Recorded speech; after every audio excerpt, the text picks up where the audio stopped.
ตัวใหญ่เกินกระถางตัวนี้ที่เป็นตัวกระป๋อมน้อยลูกมันน่ะบ่สมบูรณ์ปล่อยไปดอกจับให้ท่านผู้ชมเบิ่งถือว่าตัวกระป๋อมนี่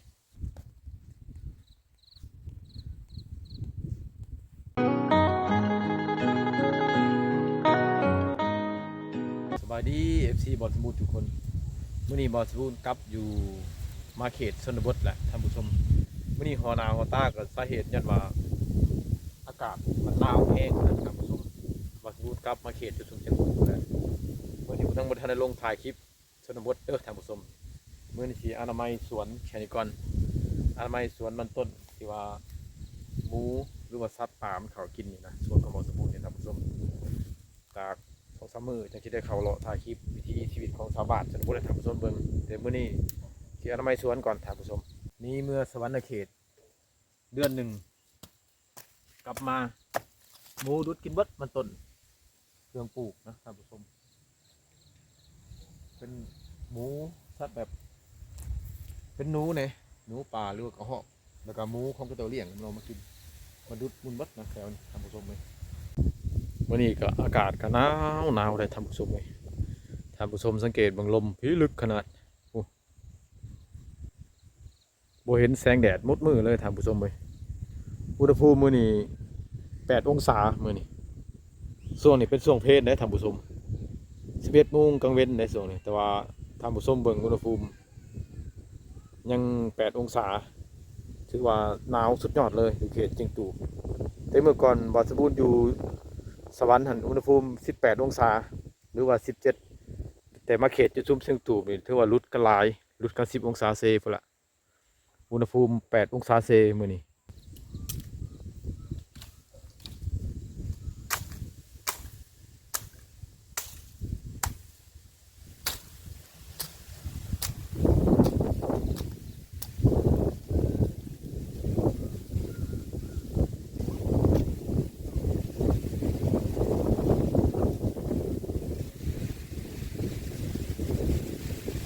ป่า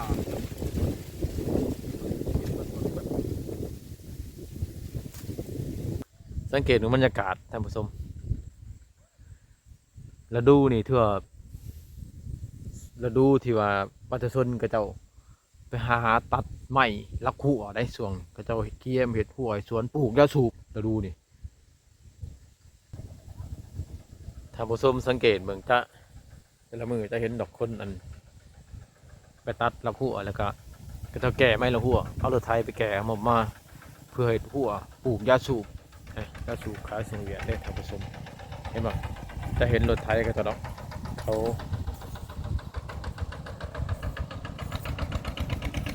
บอสบูรณ์กับจากสวนในเขตกะแรงวานนี่ท่านผู้ชมตอนแรงวานนี่ออกจากสวนในเขต9 โมง9 โมงเช้ามาฮอดพี่ก็พอดี17 โมงแรงคือว่าภาษาลาวว่า5 โมง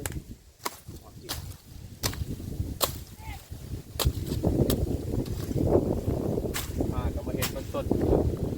โอ้ถือทั้งกินโอ้สบายที่จะเสียอนามัยพัก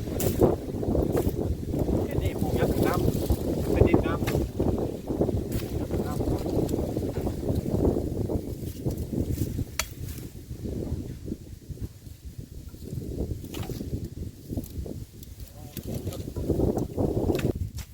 ประเภทปลูกพักปลูกพืชลุ่มๆแห้งงามท่านผู้ชมเป็นประเภทปลูกต้นหญ้าบ่หรือว่าปลูกพักนะตัวลงไปงามเห็ดกินถุนมันหลาย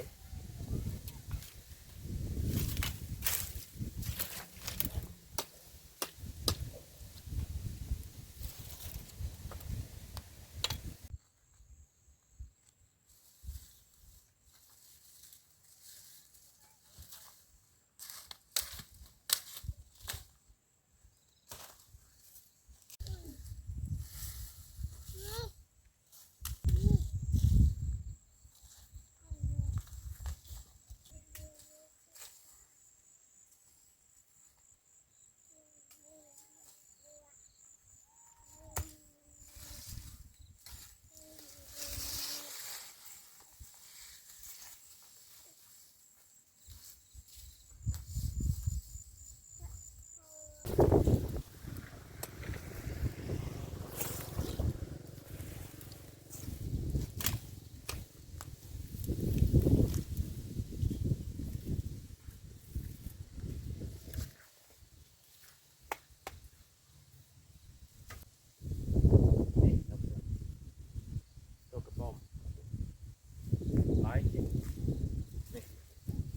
ตัวใหญ่เกินกระทางตัวนี้ที่ตัวกระป๋อมน้อย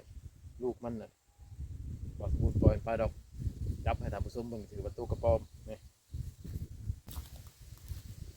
ไปขึ้นเสาไฟไปขึ้นไปแล้วกระป๋อมน้อยภาษาไทยว่ากิ้งก่าบ่แม่นก็บ่ฮู้คือกันอันตัวที่เป็นหัวทางข้างนี่ก็สวนของบ่อสมบูรณ์คือกันท่านผู้ชมหัวทางข้างน่ะเป็นบ่อสมบูรณ์ปลูกข้าวได้แต่หูดเขาหายแล้วแหละสมมติว่าเขาเมื่อสวรรค์เลยเพราะว่าครอบครัวบ่สบายเขาเมื่อปิดเมื่อปัวหลังจากปัวช่วงเศร้าแล้วบางช่วงก็กลับมา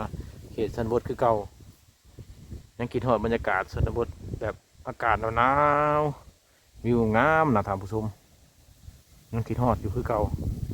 ต่อไปท่านผู้ชมจะได้เห็นแต่คลิปชนบท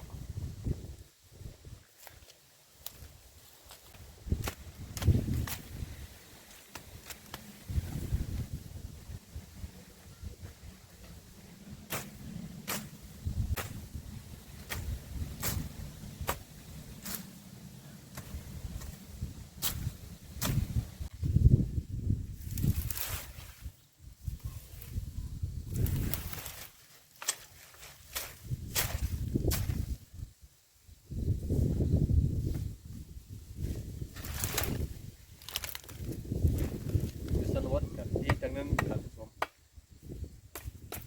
ประเภทแบบไม้แบบนี้นะดังไฟตัวเขาบริสุทธิ์ประหยัดรายจ่ายหลายอยู่ชนบทพื้นดังไฟน้ำผักพริกผักเขือผักเพชรก็บริสุทธิ์ได้ซื้อแต่สิ่งที่จำเป็นที่เราเห็นบุเป็นเกลือแป้งนัว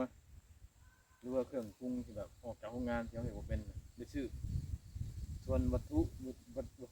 ยังที่ว่าบางทีผักเขือน่ะบริสุทธิ์ดอกแต่ผมปลูกกินเองแต่เป็นถ้าปลูกแบบปลอดสารพิษเขาบริใส่ปุ๋ยเคมีเขาใส่อาศัยแต่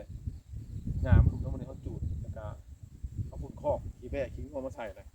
มันก็งามท่านผู้ชมนี่จุดดีของอยู่ชนบทท่านผู้ชมอยู่ชนบทดีประหยัดค่าใช้จ่าย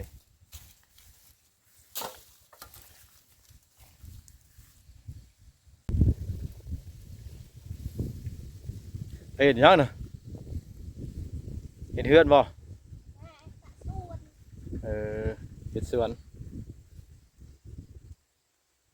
อันนี้เป็นฤดูปลูกพังแท้ๆได้ทำผสมเลย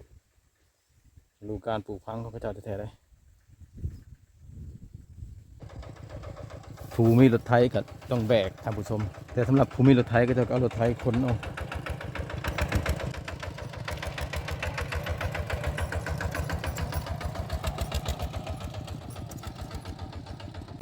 อันนี้เป็นผู้มีรถไถ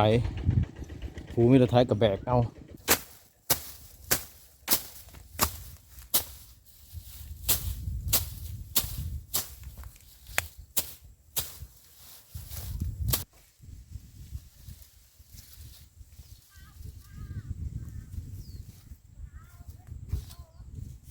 เขาก็ได้ผ่าน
เอาสำหรับคลิปนี้บอสบุญก็